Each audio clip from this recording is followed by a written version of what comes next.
গীতাত ভগৱান শ্ৰীকৃষ্ণই কৈছিল, যিসকল তোমাৰ বেয়া কৰিব বিচাৰে তেওঁলোকে কৰিবই।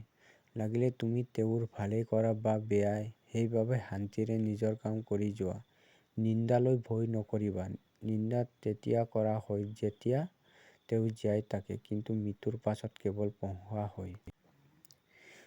প্ৰতিশ্ৰুতি হাজাৰ হওক, কিন্তু সম্পৰ্কটো কিমান গভীৰ আৰু সঁচা সেয়া জীৱনলৈ অহা জটিল পৰিস্থিতিতহে গম পোৱা যায়। কোনোবাই সদায় নতুন মানুহৰ সন্ধানত থাকে আৰু কোনোবাই হাজাৰজন নতুন মানুহৰ মাজত থাকিও পুৰণিজনৰ সান্নিধ্য বিচাৰে। কাৰোবাক যদি চুপ কৰাৰ লাগে নিজৰ সফলতাৰে কৰিবা। কাজিয়াটো আজিকালি চবেই কৰিব পাৰে। আইনাখন চাবলৈ কোনোৱেও ইচ্ছা নকৰিলেহেঁতেন, যদিহে চেহেৰাৰ পৰিৱৰ্তে নিজৰ চৰিত্ৰ উদঙাই দিলেহেঁতেন। টোপাল নপৰালৈকে বৰষুণ বুলি ক'ব নোৱাৰে, ঠিক উজুতি নোকোৱালৈকে একো শিকিব নোৱাৰি। জীৱনটোনো কি, শুই থাকোঁতেই মানুহ মৰি যায়। গতিকে জীয়াই থকা দিন কেইটা সকলোৰে লগত মিলি থকাই ভাল। এইবুলি অহংকাৰ নকৰিবা যে মোক কাৰোৱেই সহায় প্ৰয়োজন নাই। এইবুলি আশাও নকৰিবা যে সকলোকে মোৰ প্ৰয়োজন হ'ব। মানুহে ঘৰ সলনি কৰে, বন্ধু সলনি কৰে, সম্পৰ্ক সলনি কৰে। তথাপিও মানুহ সুখী হ'ব নোৱাৰে, কাৰণ মানুহে নিজক সলনি কৰিব নোৱাৰে। সুন্দৰ মনৰ মানুহৰ মূল্য সদায় কম, কিন্তু সুন্দৰ চেহেৰাৰ মানুহৰ মূল্য সদায় বেছি। এয়াই বাস্তৱ। তুমি কিমান শিক্ষিত, তোমাৰ কিমান টকা আছে, তুমি দেখাত কেনেকুৱা, এইবোৰ গুৰুত্বপূৰ্ণ নহয়। তুমি মানুহ হিচাপে কেনেকুৱা, এইটোৱেই আটাইতকৈ বেছি গুৰুত্বপূৰ্ণ। যদি বেছিকৈ আহি থকাজন আৰু বেছিকৈ কথা কোৱাজন মনে মনে থাকিবলৈ শিকি যায়, তেন্তে বুজিবা যে তেওঁ বিৰতি অন্তৰখন ভাগি গ'ল। তুমি আগুৱাই যোৱা, আমি তোমাৰ পিছত আছো, এনেকৈ কোৱা মানুহৰ প্ৰয়োজন নাই।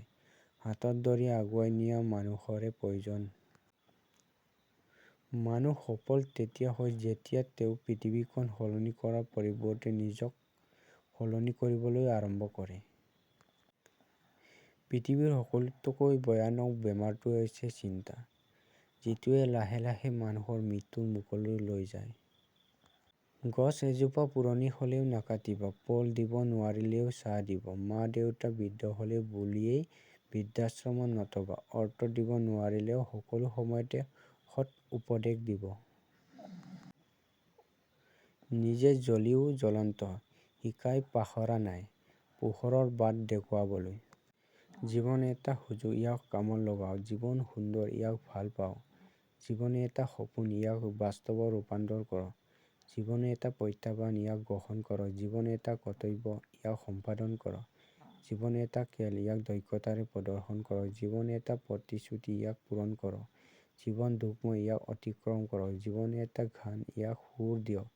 জীৱন এটা সংগ্ৰাম, ইয়াক জঁপিয়াই পৰক। জীৱন এটা ট্ৰেজেডী, ইয়াৰ মুখামুখি হওক। জীৱন এক দুঃসাহসী অভিযান, সাহসেৰে ভ্ৰমণ কৰক। জীৱন এটা ভাগ্য, ইয়াক নিজে তৈয়াৰ কৰক। জীৱন বহুতেই মূল্যৱান, ইয়াক ধ্বংস নকৰিব।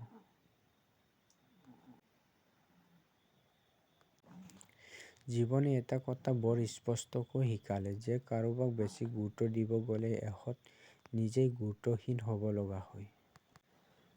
যদি কাৰোবাৰ পৰা এবাৰ বিশ্বাস হেৰাই যায়, তেওঁ কচমেই খাওক বা বিষেই খাওক আৰু কেতিয়াও বিশ্বাস কৰিব নোৱাৰি। মানুহে জীৱনত সকলো পাহৰিব পাৰে, কিন্তু কোনোবাই কৰা বিশ্বাসঘাতকতা কেতিয়াও পাহৰিব নোৱাৰে। মনত ৰাখিব, যেতিয়া ভৰি ভাগৰি যায় তেতিয়া সাহসে লগ দিয়ে, কিন্তু যেতিয়া সকলো এৰি যায় আপোনাক, তেতিয়া ভগৱানে লগ দিয়ে। নিজৰ কৰ্ম ভয় কৰক, ঈশ্বৰক নহয়, কাৰণ ঈশ্বৰে আপোনাক ক্ষমা কৰি দিব পাৰে, কিন্তু আপোনাক কৰ্মই নকৰে। ধুনীয়া হ'লে সকলো মানুহ অন্তৰৰ পৰা সুন্দৰ নহয়। মূল্যৱান সাজত থাকিলে সকলো মানুহ অন্তৰৰ পৰা লেতেৰা নহয়। শিক্ষা থাকিলে সকলো মানুহ সম্পূৰ্ণ জ্ঞানী নহয়। কপাল থাকিলে সকলো মানুহৰ ভাগ্যখন একে নহয়।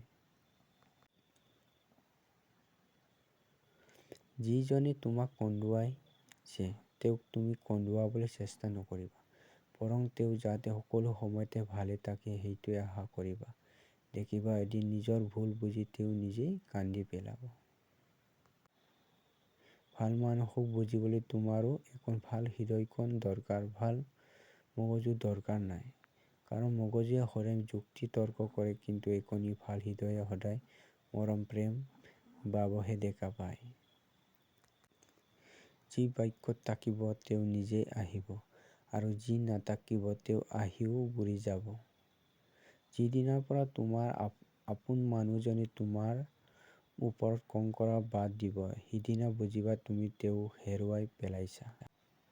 সকলোৰে সৈতে কথা পাতি ভাল নালাগে, কিন্তু দুখৰ কথা এইটোৱে যে যাৰ লগত কথা পাতি ভাল লাগে তেওঁতো সকলো সময়তে মাতোত ব্যস্ত থাকে। কম বয়সতে ভাল পোৱা বিচাৰি নিজৰ মূল্যৱান সময়বোৰ নষ্ট নকৰিবা। সঁচা অৰ্থত মানুহ হৈ দেখুওৱা সময়ে তোমাক নিজেই পুৰস্কৃত কৰিব। ভাল পোৱা বা প্ৰেম কৰাটো কোনো ডাঙৰ কথা নহয়। ইয়াত কোনো ধৰণৰ অপৰাধ নাই। অপৰাধ তেতিয়া হয় যেতিয়া সেই সম্বন্ধবোৰক তুমি বিশ্বাসঘাতকতাৰ ৰূপ দিবা। অতিৰিক্ত কষ্টই এজন মানুহৰ খং ভৰাই দিয়ে। যিজন মানুহৰ মুখত সকলো সময়তে হাঁহি আছিল আজি কথাই প্ৰতি খং কৰে। হঠাতে এজন মানুহ সলনি হৈ যোৱাটো আঁৰত থাকে সীমাহীন কষ্ট, যাক বুজাব ক্ষমতা সকলোৰে নাথাকে। বৰং ওলোটাই তেওঁৰ নাম দিয়া যায় বদমেজাজ। মানুহৰ আশাৰে বান্ধি থোৱা অভিমানী চৰাইৰ দৰে, যি আশাৰ বাবে আঘাত পায়, আশাক লৈয়ে জীয়াই থাকে।